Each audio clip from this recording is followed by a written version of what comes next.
মিশিগানে উৎসব মুখর ও নান্দনিক পরিবেশে অনুষ্ঠিত হয়েছে গোলাপগঞ্জ সোসাইটি অব মিশিগানের বার্ষিক বনভোজন।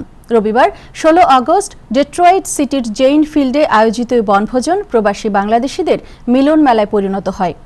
আমাদের প্রতিনিধি রফিকুল হাসান চৌধুরী তুহিন জানান, মিশিগানে বসবাসরত সিলেটের গোলাপগঞ্জবাসীর পাশাপাশি বাংলাদেশের বিভিন্ন জেলার বিপুল সংখ্যক নারী, পুরুষ ও পরিবার এতে অংশ নেন। দিনভর ছিল আনন্দ আড্ডা, পরিচিত জনদের সঙ্গে শুভেচ্ছা বিনিময় এবং শিশু, নারী ও পুরুষদের জন্য নানান আকর্ষণীয় খেলাধুলা। বনভোজনের অন্যতম ব্যতিক্রমী আকর্ষণ ছিল বিভিন্ন ইভেন্টের বিজয়ীদের জন্য প্রথম পুরস্কার হিসেবে দুটি জিপ গাড়ি। এই পুরস্কার ঘিরে অংশগ্রহণকারীদের মধ্যে ব্যাপক আগ্রহ তৈরি হয় এবং অনেকে লটারির টিকিট কেনেন। আয়োজকরা জানান, প্রবাসী পারস্পরিক সম্প্রীতি, সৌহার্দ্য ও সামাজিক বন্ধন আরও শক্তিশালী করতেই এ আয়োজন। প্রাণবন্ত পরিবেশে দিনভর আনন্দ উপভোগ করেন উপস্থিত সবাই।